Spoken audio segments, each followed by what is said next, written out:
Nope, I can't get a read on her. I don't know if she's telling the truth or not. Hi, my name is Lacey, and welcome to my recap of episode 4 of Claim to Fame, hosted by Kevin and Franklin Jonas. And I have a frozen drink right here because it is hot in Los Angeles and my air conditioning is too loud to have going when I record. So here we are. Yay! If you like my content, please like, subscribe, and hit the notification bell. I'm trying to reach 100 subscribers by the end of the year, and I'm covering a lot of dating shows, and I'm also trying to get into movie tier lists and kind of movie reviews and a couple little things like that. So thank you for subscribing. So Jane, who was related to Dolly Parton, just left for guessing Chris incorrectly as Elvis Presley. He is not related to Elvis Presley. Gabe and Carson seem to think that Shane and Monet set Jane up on purpose by leading Jane in the wrong direction for Chris. I honestly think it was just kind of convenient that she went on the thing because I don't think Monet and Shane know enough about 70s celebs. I don't think they know more than Jane did. So I don't think they're that conniving or smart. Shane laughs about the situation about getting Jane out and that everybody thinks that they're these masterminds. However, everybody knows Shane's celebrity relative is Eddie Murphy, and so she's gonna be on the chopping block very, very soon. Just she better watch herself. JR, Monet, and Shane seem to think that they have Carson's clue figured out. It had like NASCAR, the racing, and then the beer at the end. And JR figures out that the number 24, which I think was on the clue wall, combined with the NASCAR equals driving for Budweiser equals Jeff Gordon. I have no idea if this was right or wrong. I have no idea who Jeff Gordon is. Gabe, who grew up around the area, he seems to confirm that it is also Jeff Gordon. I have no opinion on this one way or the other. So the house seems kind of divided between Monet, Shane, and JR and Gabe, and then versus Chris, Carson, and Olivia, and then Cole and Hugo are kind of these floaters who don't really have a team, like a alliance yet. I don't know how it shook out this way, but it just kind of seems to have formed. Shane uses the power of seduction to reel in Cole. And so she flirts with Cole constantly throughout the game.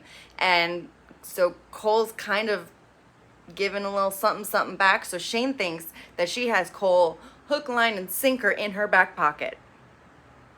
The challenge for this episode is everybody splits up into 3 teams and everybody's blindfolded and they have to go walk around this big open field full of ginormous statues of items. So some of the items, I'll go through some of the items. We have a hawk, a butterfly, a hamburger, a piece of cheese, a flamingo, a dragon, a sheep, a planet, a tire, I think it's a shrimp, and something that looked like a Roman gladiator kind of a thing.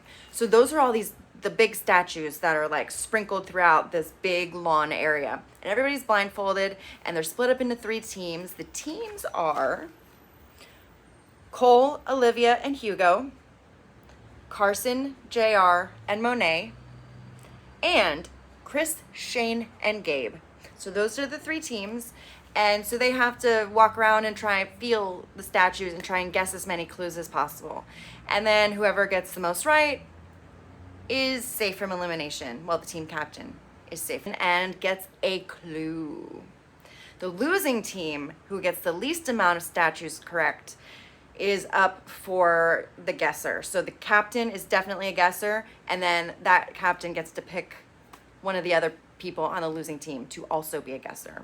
So it behooves them to win the challenge and guess correctly. Gabe starts to freak out when he feels the hamburger because his brother has something to do with Good Burger, I believe, but I get the feeling it's not Keenan or Kel. So I don't know Good Burger well enough, but it seems like Gabe's person has been on Good Burger. Olivia is trying to throw the challenge and not giving away any clues. I don't remember why she said. I guess because she thinks that she's going to have one up on somebody else if it comes down to her being a guesser. I don't think that's a very smart idea, but whatever. The tire is Carson's clue, so she kind of freaks out. But we kind of already know this because of the race car thing and the possibility of Jeff Gordon. And the cheese seems to be Cole. He seems to get a little ugh when the cheese comes out. When all is said and done, the winning team is Chris, Shane, and Gabe. With 3 right is Team Carson, JR, and Monet. And in last place with 2 right is Cole, Olivia, and Hugo. So as team captain of the winning team, Chris is immune from this week's guessing, and he gets a clue. As the captain of the losing team, Cole is automatically a guesser, and he has to pick one of his other teammates, be it Olivia or Hugo, to be in the bottom as a potential guesser with him, and he picks Hugo. The reason being is that he thinks that because Cole, and Hugo are floaters and don't really have kind of an alliance, that by being the guessers, it will force the house to communicate and come together and talk and mingle a bit more and be a little less, combative. Both Cole and Hugo, who are the potential guessers, know that Shane's person is Eddie Murphy, and they both are made aware of Jeff Gordon being Carson's possible relative. Hugo is playing both sides of the alliance, so he's telling Carson about Shane's clue, and then Chris is telling Hugo to play both sides. Hugo tries to confirm with Shane, Monet, and Gabe that Carson is related to Jeff Gordon. He feels a little iffy on that one. Carson is freaking out because she doesn't trust Hugo because he's just a wild card. He's not really making any alliance one way or the other. And she's definitely not trustworthy of Cole. So she's unsure of who she wants as the guesser because she knows that her name is being floated about. As the winner, and he gets, as a reward, Chris gets a clue and he pulls Hugo's clue. And Hugo is like, it says, come plus like a deer in captain who farm Z crazy. I don't know. I couldn't make heads or tails of it. So Cole takes a risk and he tells Carson specifics about what people are saying about her. So before this, Carson just kind of knew that they were talking about her, but they didn't know who they were saying about her. And so Cole flat out says, hey, they're saying Jeff Gordon. Carson has a really good poker face because I can't tell one way or the other, and neither can Cole. And he's like, okay. And she goes, well, thank you for telling me. They're wrong, but thank you for telling me. Nope, I can't get a read on her. I don't know if she's telling the truth or not. Carson tells Chris that she now wants Hugo to guess because now that Jeff Gordon is being floated around, she wants Hugo to guess wrongs to get him out because she doesn't trust him. And apparently Jeff Gordon is wrong. Unless it's a double bluff. Is it a double bluff? Chris is playing this game. I don't know what he's just planting seeds all over the place. So Chris tells Gabe that Jeff Gordon is wrong. And Gabe says, just stay out of it. Let the guessers deal with it, and we'll see what happens. Because Gabe doesn't have to guess, and so he feels good about the situation. Chris then tries to convince Hugo to guess Shane because she's a sure shot. That is so hard to say.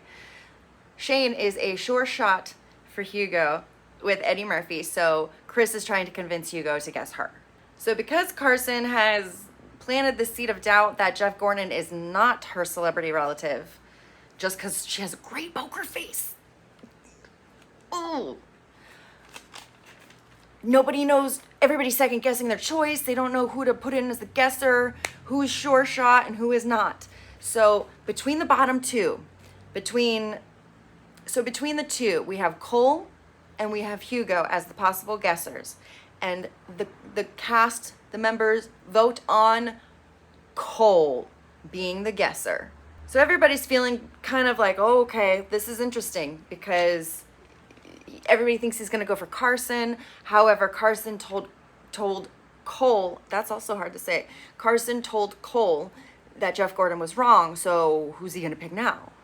He picks Shane, which is a shock to everybody because everybody thought that Shane had Cole in her back pocket because she was flirty with him and he was totally into it.